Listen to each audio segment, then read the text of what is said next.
അപ്പോൾ ഗൈസ് കഴിഞ്ഞ ദിവസം ഞാൻ ഒരു വീഡിയോ ചെയ്തിട്ടുണ്ടായിരുന്നു. ഇലക്ട്രിക് ഹീറ്റർ യൂസ് ചെയ്ത് ഒരുപാട് പേർക്ക് അപകടങ്ങളൊക്കെ ഉണ്ടായിട്ടുണ്ട്. കാർപ്പറ്റ്സ് കത്തിപ്പോയിട്ടുണ്ട്, അല്ലെങ്കിൽ ഫ്ലോർ കത്തിപ്പോയിട്ടുണ്ട്, വീടേ കത്തിപ്പോയിട്ടുണ്ട്, അല്ലെങ്കിൽ ഒരു ഏരിയയിലെ വീട് കത്തിപ്പോയിട്ടുണ്ട്. ഒരുപാട് പേർക്ക് മരണം സംഭവിച്ചിട്ടുണ്ട്, അല്ലെങ്കിൽ അൺകോൺഷ്യസ് ആയിട്ടുണ്ട്. അങ്ങനെ പല അപകടങ്ങൾ ഉണ്ടാവാറുണ്ട് ഇലക്ട്രിക് ഹീറ്റർ അല്ലെങ്കിൽ സ്പേസ് ഹീറ്റർ യൂസ് ചെയ്തിട്ട്. സോ അതിന് റെമഡി ആയിട്ട് നമുക്ക്, അല്ലെങ്കിൽ അതിൻ്റെ ഒരു അവയർനെസ് വീഡിയോ ആണ് ഞാൻ പറഞ്ഞത്.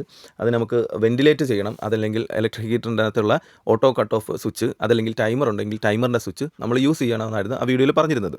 സോ നമുക്കുള്ള പ്രശ്നം വെച്ചാൽ ഒരു ഇൻസ്റ്റാഗ്രാമിൽ വീഡിയോ ചെയ്യുന്നതിന് ഒരു പരിധിയുണ്ട്. ഒരു 2.5 മിനിറ്റ് മാക്സിമം ഒക്കെ നിർത്താൻ പറ്റത്തുള്ളൂ. അപ്പോൾ നമുക്ക് എലാബറേറ്റ് ആയിട്ട് അതിൻ്റെ കാര്യങ്ങൾ മൊത്തം പറയാൻ പറ്റത്തില്ല. ഫേസ്ബുക്കിലും ഇൻസ്റ്റാഗ്രാമിലും ഏകദേശം 119ഓളം കമൻറ്റ്സ് വന്നിട്ടുണ്ട് ഞാൻ ഈ വീഡിയോ എടുക്കുമ്പോൾ. അത് കഴിഞ്ഞ് പിന്നെയും വന്നിട്ടുണ്ട്.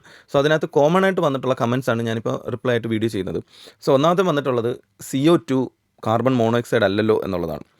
സോ ഞാൻ ആ വീഡിയോക്കകത്ത് രണ്ടും ഉദ്ദേശിക്കുന്നുണ്ട്. CO2 മാത്രമല്ല, CO ഉദ്ദേശിക്കുന്നുണ്ട്. കാർബൺ മോണോക്സൈഡ് കൂടുതൽ ഹാംഫുൾ ആണെന്നെങ്കിലും ശരീരത്തിന് കാർബൺ ഡയോക്സൈഡും പ്രശ്നമാണ്. കാർബൺ ഡയോക്സൈഡ് റൂമിൽ കൂടിയിട്ട് ആൾക്കാർ മരിച്ച സംഭവങ്ങൾ ഉണ്ടായിട്ടുണ്ട്. അപ്പോൾ സൈലൻ്റ് എത്താണ് ഇതെല്ലാം പ്രശ്നം. നമ്മൾ ഉറങ്ങിക്കിടക്കുമ്പോൾ ഇങ്ങനെയുള്ള ഗ്യാസസ് സ്മെല്ല് ചെയ്ത് കഴിഞ്ഞാലാണ് നമുക്ക് ഡെത്ത് സംഭവിക്കുന്നത്.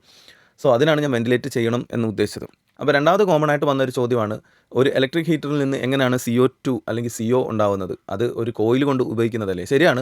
നമുക്ക് coal, charcoal, wood, fuel, paper, clothes, അല്ലെങ്കിൽ അങ്ങനെയുള്ള കൽക്കരി, അങ്ങനെയുള്ള സാധനങ്ങളൊക്കെ കത്തുമ്പോഴാണ് ഓഫ് കോഴ്സ് നമ്മുടെ വണ്ടിയൊക്കെ ഓടുമ്പോൾ എല്ലാം സ്മോക്കിൽ നിന്നാണ് കാർബൺ മോണോക്സൈഡ് ഉണ്ടാകുന്നത്. ശരിയാണ്. സോ ഒരിക്കലും നമ്മുടെ സ്പേസ് ഹീറ്ററിൽ നിന്നോ അല്ലെങ്കിൽ കോയിൽ കൊണ്ട് കത്തുന്ന ഒരു സാധനത്തിൽ നിന്നും ഒരു ഗ്യാസായിട്ട് പുറത്ത് വരാൻ സാധ്യതയില്ല.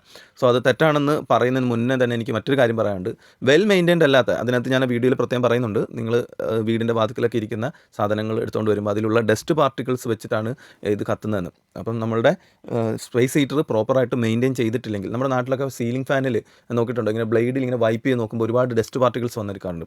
അപ്പോൾ ഡസ്റ്റ് പാർട്ടിക്കിൾസ് കൂടാതെ നമ്മുടെ ഈ ഉടുപ്പിൻ്റെയൊക്കെ ഇങ്ങനെ ചെറിയ ലിങ്ക് എന്ന് പറയുന്ന സാധനം ഉണ്ടല്ലോ, അതും ക്ലോത്ത്സിൻ്റെയൊക്കെ നൂലുകളും, അതല്ലെങ്കിൽ ഡസ്റ്റ് പാർട്ടിക്കിൾസും, ഈവൻ വാട്ടർ വേപ്പർ പോലും ഇതിനകത്തിരുന്ന് ഹീറ്റ് ആവാറുണ്ട്. കാരണം ഈ ഫാൻ റൊട്ടേറ്റ് ആയിക്കൊണ്ടിരിക്കുന്നതനുസരിച്ച് നമ്മുടെ റൂമിലുള്ള ഡസ്റ്റ് പാർട്ടിക്കിൾസ് നമ്മുടെ കോയിലിനകത്ത് വന്ന് പറ്റി പിടിച്ചിരിക്കും. എന്നിട്ട് അതാണ് ഈ വെന്റിലേറ്റർ അല്ലാത്ത റൂമിൽ ഓരോ ദിവസവും നമ്മളിങ്ങനെ ശ്വസിച്ചുകൊണ്ടിരിക്കുന്നത്.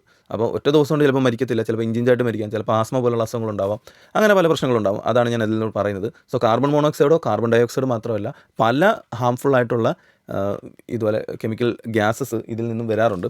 സോ എന്താണ് ഞാൻ ഈ മാറ്റർ എടുത്തിടാൻ കാരണം, കഴിഞ്ഞ ദിവസം ഞാൻ ഇലക്ട്രിക് ഹീറ്റർ ഒരു 15-20 മിനിറ്റ് ഉപയോഗിച്ചപ്പോഴത്തേക്ക് ഞാൻ ഒരു ഷീനി എന്ന് പറഞ്ഞ കവറിനകത്ത് കുറച്ച് ഡേറ്റ കേബിളും ചാർജസും ഒക്കെ വെച്ചിട്ടുണ്ടായിരുന്നു. അതിരുന്ന് കത്തിപ്പോയി. ഇത് കണ്ടോ, ഇത് നമ്മൾ തീ കത്തിച്ചതല്ല. ഇലക്ട്രിക് ഹീറ്റർ അല്ലെങ്കിൽ സ്പേസ് ഹീറ്ററിന് ഏകദേശം 1/2 മീറ്റർ ദൂരത്ത്, ഏകദേശം ഒരു അപ്രോക്സിമേറ്റ് ഞാൻ പറയുവാണ്, നാളെ അളന്ന് കാണിക്കുമെന്ന് പറയുന്നത്. അപ്പോൾ അത്രയും ദൂരത്തിരുന്ന ഒരു പ്ലാസ്റ്റിക് കവറാണ് കത്തിയത്. അപ്പോൾ റൂമിനകത്ത് ഞാൻ ഉണർന്നിരുന്നതുകൊണ്ട് ഈ ലൈറ്റിൻ്റെ വെട്ടത്ത് ഒരുപാട് പുകകളുണ്ട്. അപ്പോൾ അതിനുശേഷം എനിക്ക് ചെറിയ സഫോക്കേഷൻ ഉണ്ടായി, ശ്വാസമുട്ട് പോലൊക്കെ ഉണ്ടായി. അപ്പോൾ ഞാൻ ജനലൊക്കെ തുറന്നിട്ട് വാതിലൊക്കെ തുറന്നിട്ടപ്പോഴാണ് ഇത്, അതിനുശേഷമാണ് ഞാൻ ഗൂഗിൾ കാര്യങ്ങളൊക്കെ റെഫർ ചെയ്തപ്പോഴാണ് ഇങ്ങനെയുള്ള പ്രശ്നങ്ങൾ ഉണ്ടാവാറുണ്ടെന്ന് പറയുന്നുണ്ട്. സോ എപ്പോഴും ഞാൻ പറയുകയാണ്, ഇലക്ട്രിക് ഹീറ്ററിൽ നിന്നല്ല ഈ കാർബൺ മോണോക്സൈഡോ കാർബൺ ഡയോക്സൈഡ് ഉണ്ടാകുന്നത്. അത് ഒന്നുകിൽ ഡസ്റ്റ് പാർട്ടിക്കിൾസ്, അതല്ലെങ്കിൽ അതിൻ്റെ ഇത്ര ദൂരത്ത് ആ ഫാൻ അടിച്ച് അതിൻ്റെ കാറ്റ് ചെന്ന് മുട്ടുന്ന ദൂരത്തിരിക്കുന്ന സബ്സ്റ്റൻസിൽ മുട്ടിയിട്ട്, അത് നൈലോൺ ആവാം, പോളിസ്റ്റർ ക്ലോത്തുകളാവാം, ബാഗാവാം, ഷൂ ആവാം, ഇതുപോലെ പ്ലാസ്റ്റിക് കവറുകളാകാം, അല്ലെങ്കിൽ എന്തെങ്കിലും വയറുകളാവാം. ക്വാളിറ്റി കുറയുന്നതും കൂടുന്നതനുസരിച്ചൊക്കെ അതിന് ബേൺ ആവാനുള്ള സാധ്യത കൂടുതലാണ്. സോ ചിലപ്പോൾ നമുക്കിത് കണ്ണുകൊണ്ട് കാണാൻ പറ്റത്തില്ലായിരിക്കും. ചില കേസിലൊക്കെ നമ്മൾ ടോർച്ചൊക്കെ അടിച്ച് നോക്കില്ല. പണ്ട് നമ്മൾ സൂര്യൻ്റെ പ്രകാശത്തിൽ നമ്മുടെ റൂമിലുള്ള പൊടികൾ കാണത്തില്ല. അല്ലാത്ത പക്ഷം നമ്മുടെ റൂമിനകത്ത് പൊടിയുണ്ടോ ഇല്ലയോ നമുക്കറിയത്തില്ല. സൂര്യൻ്റെ രശ്മി ചെറിയ രീതിയിൽ വരുമ്പോഴാണ് നമ്മുടെ അതിനകത്ത് ഡസ്റ്റ് പാർട്ടിക്കിൾസ് അറിയുന്നത്. സോ അതുകൊണ്ടാണ് ഞാൻ ആ കാർബൺ മോണോക്സൈഡും കാർബൺ ഡയോക്സൈഡ് മാത്രമല്ല മറ്റ് ഒരുപാട് ഗ്യാസ് ഫോംസ് ഉണ്ടാവാറുണ്ടെന്ന് ഞാൻ പറഞ്ഞത്. അടുത്ത ചോദ്യമാണ്, ഞാൻ ഇതാണല്ലോ ഉപയോഗിക്കുന്നത്, കുഴപ്പമൊന്നുമില്ല കേട്ടോ, ഓരോ ഉടായ്പുമായി ഇറങ്ങിക്കോളും, കഷ്ടം എന്ന് പറഞ്ഞിട്ട്. അപ്പോൾ പുള്ളിക്കാരിയോട് എനിക്ക് എന്ത് പറയാനാണ്? ഞാൻ കൊടുത്ത മറുപടി ഇത്രയേ ഉള്ളൂ, സൈനൈഡ് കഴിച്ച് നോക്കിയിട്ടുണ്ടോ എന്ന്. അപ്പോൾ ഇതുപോലുള്ള ആൾക്കാരോട് നമ്മൾ എന്ത് പറയാൻ പറ്റും? സൈനൈഡ് കഴിച്ച് നോക്കിയാൽ മാത്രമല്ലേ അവർക്ക് ഉറപ്പ് പറയാൻ പറ്റത്തുള്ളൂ സൈനൈഡ് കഴിച്ചാൽ മരിക്കുമോ എന്ന്. ഇത് നിങ്ങളെല്ലാവരും കണ്ടിട്ടുണ്ട്, സിഗരറ്റിൻ്റെയൊക്കെ പാക്കറ്റിൽ സ്മോക്കിംഗ് കോസ് ക്യാൻസർ എന്ന് എഴുതിയിട്ടുണ്ട്. സോ ചിലർ വന്നിട്ട് പറയും, ഞാൻ 5-6 വർഷമായിട്ട് അല്ലെങ്കിൽ 10 വർഷമായിട്ട് സ്മോക്ക് ചെയ്യുന്നുണ്ട്, ഡെയിലി 3-4 വലിക്കും, എനിക്ക് ഇതുവരെ ഒരു കുഴപ്പമില്ലല്ലോ, ഇതൊക്കെ ചുമ്മാ തള്ളാന്ന് പറയും.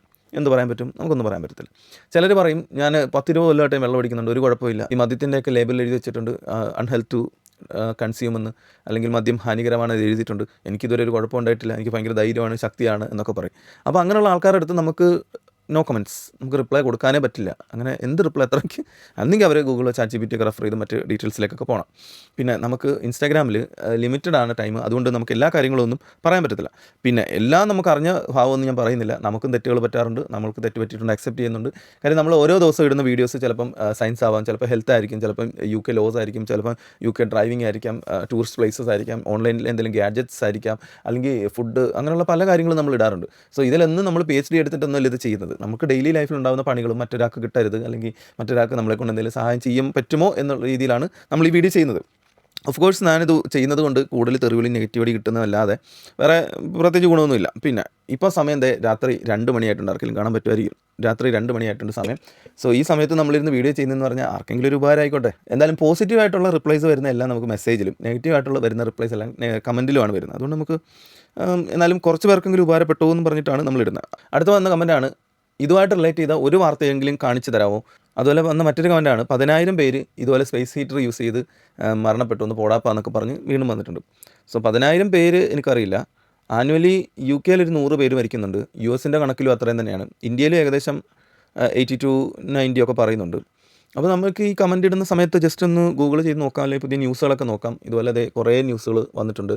സ്പേസ് ഹീറ്റർ യൂസ് ചെയ്ത് ഓരോ വർഷവും ആൾക്കാർ മരിക്കുന്നതും ഓരോ വാർത്തകളും റിപ്പോർട്ട് ചെയ്യുന്നതും. ഈ 2025 തന്നെ നിങ്ങൾക്ക് അറിയാം, ആരെങ്കിലും കണ്ടിട്ടോന്ന് അറിയത്തില്ല, കാശ്മീരിലൊക്കെ 3 സ്റ്റുഡൻസ് ഇതുപോലെ സ്പേസ് ഹീറ്റർ റൂമിനകത്ത് യൂസ് ചെയ്ത് മരിച്ചു എന്ന് പറഞ്ഞിട്ട് ഞാൻ ആ ലിങ്കിനകത്ത് ഇട്ടേക്കാം. അപ്പോൾ അങ്ങനെയാണ് കാർബൺ മോണോക്സൈഡ് ഉപയോഗിച്ച് പലരും മരിക്കുന്നത്.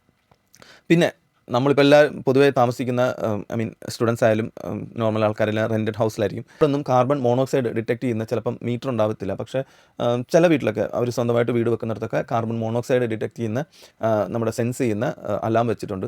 അപ്പോൾ കാർബൺ മോണോക്സൈഡ് കൂടുതലായിട്ട് ആ റൂമിൽ വരുമ്പോഴത്തേക്ക് അത് ഡിറ്റക്ട് ചെയ്തിട്ട് അലാം അടിക്കുകയും ബീപ്പ് അടിക്കുകയൊക്കെ ചെയ്യാറുണ്ട്.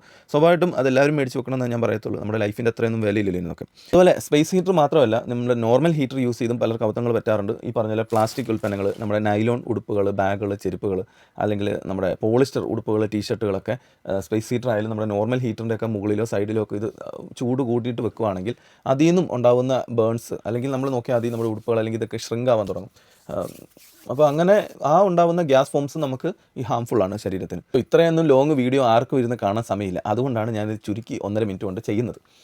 അപ്പം കൂടുതൽ ഡീറ്റെയിൽസ് എന്തെങ്കിലും ഉണ്ടെങ്കിൽ കമൻറ്റ് ചെയ്താൽ മതി. നമുക്ക് വരും ദിവസങ്ങളിൽ കാണാം. Okay, then bye. Thank you.